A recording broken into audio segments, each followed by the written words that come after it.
le système crânio-sacré-mandibulaire décrit par Michel Crozat, qui est un chirurgien dentofacial.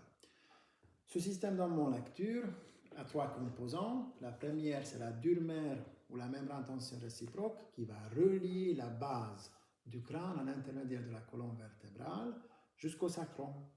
La deuxième, c'est la mâchoire qui est un régulateur entre viscérocrâne et neurocrâne au cas où il y a une dysfonction dans le plan antéro-postérieur lié au système trigeminal.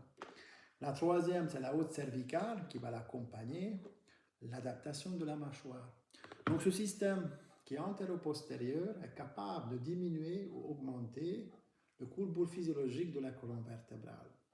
Mais pourquoi? Parce que nous avons mesuré et montré dans notre thèse que le point antigravitaire de la base de crâne, il est avancé avec le casque scoliotique et le système, simplement, il essaye de faire une adaptation par rapport de cette dysfonction de la base de crâne, qui est la SSB, et il essaye de redresser le dos, même il va changer la courbure de syphose à lordose quelquefois, parce qu'il essaie vraiment de compenser cette dysfonction.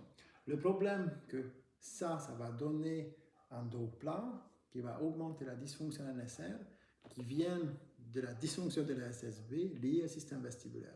Nous avons deux systèmes, le système crânio-sacré-mandibulaire et le système vestibulaire.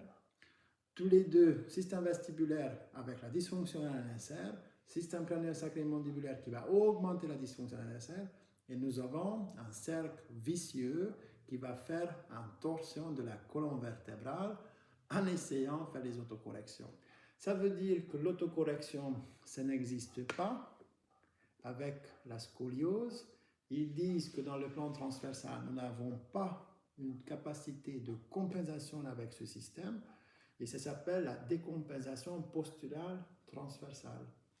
Alors, je vais vous montrer dans la prochaine vidéo que ce n'est pas seulement que dans le plan transversal, nous n'avons pas de système de compensation ou adaptation de la dysfonction, mais même dans le plan antéro-postérieur. Pourquoi? Parce que, par exemple, la maladie de Shire-Mann, c'est une déformation structurelle de la colonne vertébrale dans le plan antéro-postérieur, et si ce système il est capable de corriger de la dysfonction de la base du crâne dans le plan antéro-postérieur, il devrait corriger la maladie de Shire-Mann, car on suppose, si la scoliose vient d'une dysfonction de la base du crâne, la maladie de Shire-Mann aussi.